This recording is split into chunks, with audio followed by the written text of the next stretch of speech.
power, authority, and responsibility. 14th week in ordinary time, 7th July, Wednesday, reflection. Word of God says, Jesus called his 12 disciples to him and gave him authority over unclean spirits to drive them out and to heal every disease and sickness. So Jesus gives his authority. It's not our authority. We are nobodies. We are useless. He gives his authority. My dear friends, he called them, but then it's an initial calling. They went out. Jesus sent these 12 on mission with the instructions: do not visit pagan territory and do not enter a Samaritan town. Go instead to the lost sheep in the people of Israel. Go and proclaim this message: the kingdom of heaven is near. So it's there's a limitation in the mission. You read end of Matthew's gospel and you find he asked them to go to the ends of the world in 28th chapter. Ends of the world. So that is the broader version of it, but then this is a formation. That formative aspect of the mission. So they are too vulnerable now to go to the ends of the world. It's a formation, prior formation before the greater mission given. So there he gives them a limited boundary to go there and practice. Because all the disciples ran away from him when the cross was there, isn't it? The exact power was given when they were in cenacle, not now. But then these moments of formation is important for them to act, remember the lesson and practice it later with the power of the Holy Spirit, my dear friends. So until such time, they had to train themselves before the authority is given properly. So formation is of great importance, isn't it? We find this formative aspect in Joseph's life today. You read the Genesis and you will find what a terrible time he had to pass. He was of course given a mission with a dream when he was a young child. He saw the dream, suns and stars, moon, worshipping him, bowing before him. So as disciples were called at the initial level, he was given the mission. But then for that to realize, it is an arduous journey. It is a difficult process. He was rejected, despised by own brothers, and they almost killed him.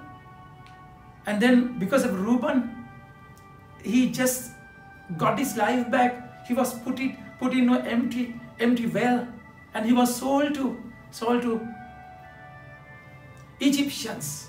So there he had this talent, and he was chosen again, and he was put into prison, and he had the knowledge, wisdom of reading the dreams, in identifying it, explaining it. And even there he was tried to use by a woman, the mistress. That's how he had to go to the prison. So even in the prison, he had that good character. And that's how he interpreted the dream of Pharaoh. And he got this position next to Pharaoh. Though he is not in their culture, my dear friends. So, and that's how he got this position. God saw this famine. God saw this difficult time. So he used Joseph Joseph to serve the whole entire nation by breaking him, allowing him to go through fire, difficult, rejection, misunderstandings. But then, because he's a just man, he was a righteous man, he never broke the law of Yahweh. He was going through that difficult time because God had a dream with him, and dream was completed with him. And that's exactly how the Lord is working with our lives. God chose the 12, and he called the 12 to himself. So if you read this same calling in Mark chapter 3 verse 13, he went to the mountain and called whom he wanted to be with him. That's exactly why the Lord wanted him to be with him.